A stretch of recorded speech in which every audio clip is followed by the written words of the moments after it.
আমি বলবো বরিশালের জনগণ একটা বারের জন্য আমাকে পরীক্ষা করুন, ইনশাল্লাহ ফেল করবেন না, পাস করবেন ইনশাআল্লাহ।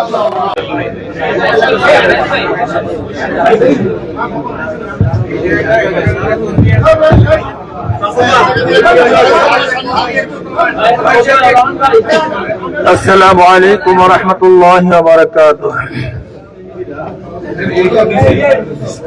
نحمد ونصلي على رسوله الكريم أما بعد فأعوذ بالله من الشيطان الرجيم بسم الله الرحمن الرحيم إن الله لا يغير ما بقوم حتى يغيروا ما بأنفسهم صدق الله العلي العظيم اللهم صل على محمد وعلى آل محمد। উপস্থিত আমার প্রাণপ্রিয় সাংবাদিক বন্ধুগণ, আপনারা জানেন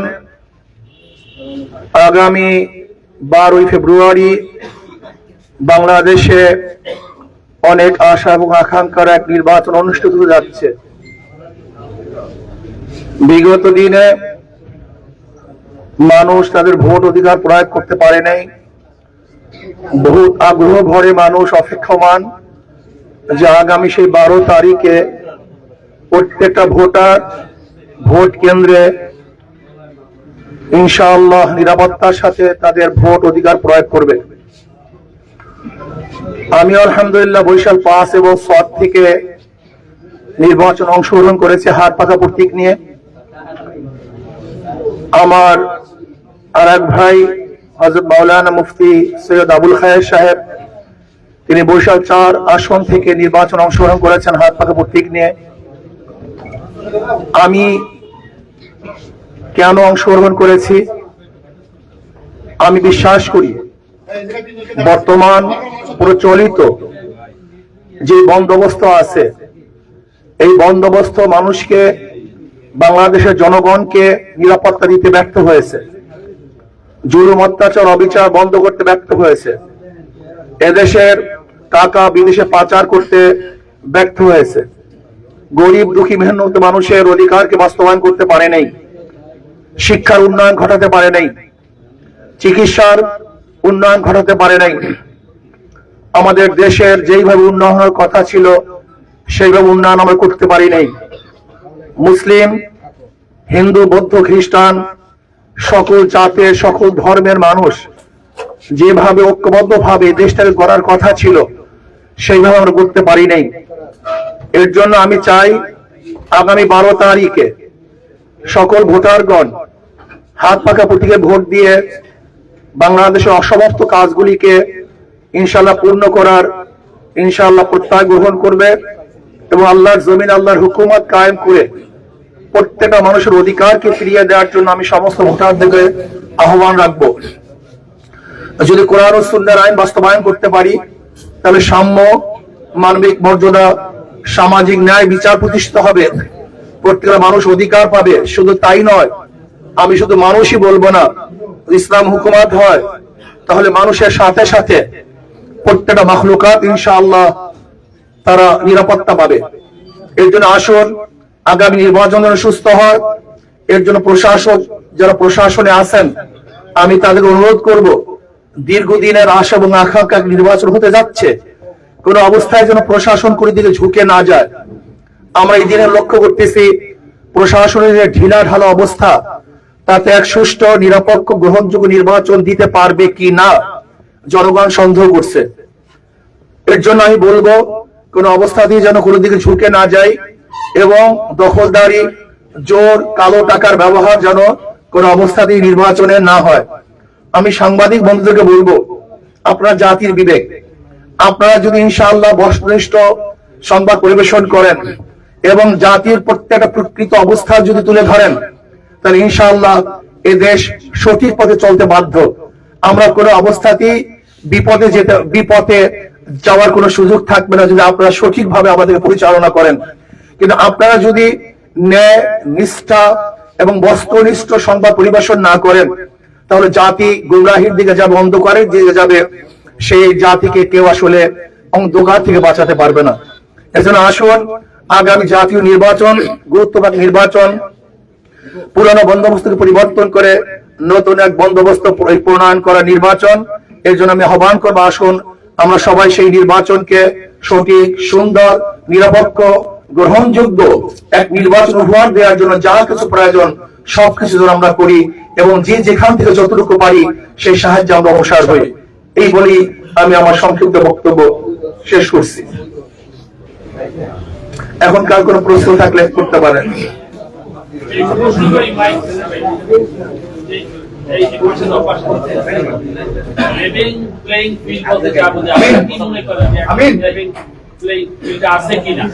না, এখন আমি দেখছি যে অনেক আসামিকে অ্যারেস্ট করা হচ্ছে, বা যারা আসামি না তাদেরকে নতুন আসামি করা হচ্ছে। যেমন ধরে নেন, আমার একজন কর্মীকে যদি বলে সে আওয়ামী লীগ করে, এটা প্রমাণ করতে করতে নির্বাচন শেষ হয়ে যাবে। ধরে নেন আমার এক কর্মীকে বললো সে আওয়ামী লীগ, কেস দিয়ে দিল, কেস ঠুকিয়ে দিল, এটা প্রমাণ করতে করতে নির্বাচন শেষ হয়ে যাবে, শুধু সে আওয়ামী লীগ না। এর জন্য আমি প্রশাসনকে বলবো লেভেল প্লেইং ফিল্ড রাখার জন্য কোন অবস্থাতেই প্রতিবরোধ হওয়ার পরে যাদের বিরুদ্ধে কেস নাই এরকম কোন রাজনৈতিক কেস দেয়া যাবে না, যে আওয়ামী লীগ করে সেইটা করে এরকম কোন কেস দেয়া যাবে না। যদি আপনি এরকম কেস দেন তাহলে আমাকেও যদি আপনি আওয়ামী লীগ বলেন, সেটা তো কোর্ট প্রমাণ করবে আমি আওয়ামী লীগ, নির্বাচন তো শেষ, কি কথা ঠিক না? এর জন্য আমি বলবো কোন অবস্থাতেই যারা ওয়ারেন্টেড আসামি না এরকম আসামি থেকে অ্যারেস্ট করা যাবে না। এবং যাদেরকে গড়ে মামলা দেওয়া হয়েছে, দেখা যায় একটা মামলার মধ্যে 5-7 জন বা 10 জন নামদার আসামি আর 500 বেনামি আসামি, এরকম যারা অজ্ঞাত বেনামি আসামি আছে এরকম একজন আসামিকে অ্যারেস্ট করা যাবে না। আমি মনে করি যে যদি সুষ্ঠু নির্বাচন উপহার দিতে প্রশাসন চায় তাহলে কোনো অবস্থাতেই প্রশাসন যেন কোনো ব্যক্তিকে হয়রানি না করে। যদি হয়রানি করে তাহলে লেভেল প্লেইং ফিল্ড থাকবে না। আমি একটা প্রশ্ন করি, সবাই যদিও সংসদ হচ্ছে আইন প্রণয়নের জায়গা, আমরা এখন বড় সংসদ সদস্যদের কাছে আমরা অনেক কিছু আশা করি। আপনি যদি নির্বাচিত হন কি কি করবেন আপনারা? দেখেন, আল্লাহ যদি আমাকে কবুল করেন তাহলে আমার তো প্রথম কাজ হলো সংসদে আইন প্রণয়ন করা, দেশটার গতি বিধিকে নিয়ে কোন দিকে চলবে সেটাকে নির্ধারণ করা। এদেশে সন্ত্রাস থাকবে কি থাকবে না, জুলুম অত্যাচার থাকবে কি থাকবে না, বিদেশে টাকা পাচার হবে কি হবে না, এগুলো রোধ করা আসলে একজন মেম্বার অফ পার্লামেন্টের মূল দায়িত্ব। এরপরে যদি বরিশালের তরফ থেকে আমাকে ইনশাআল্লাহ নির্বাচিত করা হয় তাহলে আমার প্রথম কাজ থাকবে দুর্নীতি মুক্ত একটা আমি বরিশাল করবো। দুর্নীতি মুক্ত, আমার বিশ্বাস দুর্নীতি মুক্ত যদি করতে পারি তাহলে রাস্তার উন্নয়ন হবে, শিক্ষার উন্নয়ন হবে, চিকিৎসার উন্নয়ন হবে, পুরুষদের উন্নয়ন হবে, মহিলাদের উন্নয়ন হবে, গরিবদের উন্নয়ন হবে, জেলে তাঁতি মজদুর সবার উন্নয়ন হবে। আমি মনে করি আমাদের উন্নয়নের সবচেয়ে বড় বাধা হলো দুর্নীতি। এরপর আসুন, আমরা নদীর কবরতী এলাকা, এখানে পানি বদ্ধ হয়ে যায়, পানি বদ্ধতা থেকে কিভাবে নিরসন করা যায় সে আমরা চেষ্টা করব। আজকে দেখা যায় ছাত্ররা পড়াশোনায় টেবিল বাদ দিয়ে তারা নেশাগ্রস্ত হয়ে গেছে, যে আল্লাহ আমাকে কবুল করে তারা টেবিলে কিভাবে বসতে পারে সেই ব্যবস্থা আমি গ্রহণ করব। আজকে দেখা যায় আমাদের যুবকরা নেশাগ্রস্ত হচ্ছে, তাদেরকে নেশা মুক্ত কিভাবে সমাজ গড়া যায় সেই ব্যবস্থা আমি করব। শিক্ষার উন্নয়ন করব, চিকিৎসার উন্নয়ন করব। আজকে এশিয়ার মধ্যে আমাদের মেডিকেল সবচেয়ে বড়, সেই আরো উন্নয়ন করার চেষ্টা করব।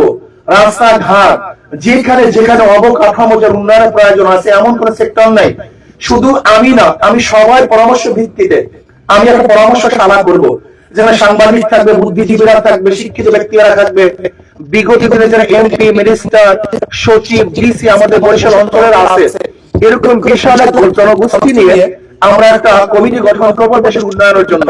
সবার সাংবাদিক থাকবে, সেখানে সমস্ত ব্যক্তিদের পরামর্শ ভিত্তিতে বরিশালের কি কি প্রয়োজন সব কিছু চিহ্নিত করে দেশের উন্নয়ন করার চেষ্টা করব। আমি প্রশ্ন করি, গতকালকে জামায়াতের শীর্ষ নেতা আপনাকে সম্মান জানিয়ে নির্বাচন মাঠ থেকে চলে গেছে, জোটগতভাবে আপনাদের এখন কোনো অবস্থানের পরিবর্তন হয়েছে কিনা? আপনারা এখন সেই যে 11 দলীয় নির্বাচনী জোট করেছেন সেদিকে আবার যাবেন কিনা, মানে জোটগত অবস্থানটা পরিষ্কার হতে যাচ্ছে একটা প্রশ্ন। দ্বিতীয় প্রশ্ন হচ্ছে যে আওয়ামী লীগের তো ভোটাররা আছে বা সমর্থকরা আছে, সেই ভোটাররা কাকে ভোট দেবে বলে মনে করেন? এক নাম্বার হলো যে আমরা বিগত দিনে জামাতের যিনি আমির তার সম্মানার্থে তার সিটের মধ্যে আমরা নমিনেশন পেপার সাবমিট করিনি হাত পাকার পক্ষ থেকে। তিনি আমাদেরকে সম্মান করে তাদের প্রার্থীকে এখান থেকে তুলে দিয়েছেন, এই জন্য তাকে ধন্যবাদ আমরা শুকরিয়া জ্ঞাপন করছি। আমি কালকে জনাব অ্যাডভোকেট হেলাল সাহেবকেও আমি মোবাইলে ধন্যবাদ জ্ঞাপন করছি এবং অন্যদের ধন্যবাদ জ্ঞাপন করেছি। না, বর্তমানে ইসলামী আন্দোলন বাংলাদেশ নতুন ভাবে অন্য কোনো জোটে যাওয়ার এখন পর্যন্ত আর কোনো সুযোগ নেই। আর দ্বিতীয় কথা হলো আওয়ামী লীগের ভোটাররা কাকে ভোট, যদি সুযোগ তৈরি হয় তাহলে কি করবে? অবশ্যই শরিয়া ভিত্তিক কোরআন ও সুন্নাহ ভিত্তিক যদি আইন প্রণয়ন তারা করে এবং সুযোগ হয় তাহলে আবার হবে। কোরআন ও সুন্নাহর ভিত্তিতে যদি আইন প্রণয়ন, আমাদের তো মূল এক বাক্সের মূল থিমটা ছিল ইসলামের পক্ষে একটা বাক্স। যখনই তারা বলেছেন যে আমরা কোরআন ও সুন্নাহর ভিত্তিতে শরিয়া ভিত্তিতে আইন প্রণয়ন করব না, আমাদের একজন ভদ্র মহিলা, খ্রিস্টান ভদ্র মহিলার প্রশ্নের জবাবে তিনি বলেছেন, তখন তো আমাদের এক বাক্স আর থাকে না। কারণ আমাদের এক বাক্স নীতিটা ছিল ইসলামের পক্ষে একটা বাক্স, এর জন্য এখন ইসলামের পক্ষে হাত পাকার বাক্স আছে। দ্বিতীয় আপনার প্রশ্ন হলো এই যে আওয়ামী লীগের ভোটাররা কাকে ভোট দিবে, এই প্রশ্নের জবাব কিন্তু 5ই আগস্ট থেকে আমি দিয়ে আসছি। আমি বারবার বলেছি আওয়ামী লীগ যারা করে, আওয়ামী লীগ করার কারণে আপনার দেশের নাগরিকত্ব বাতিল করেননি, সরকার তো দেশের নাগরিকত্ব বাতিল করেনি, সে দলকে সে ব্যক্তি করছে, সরকার কি করছে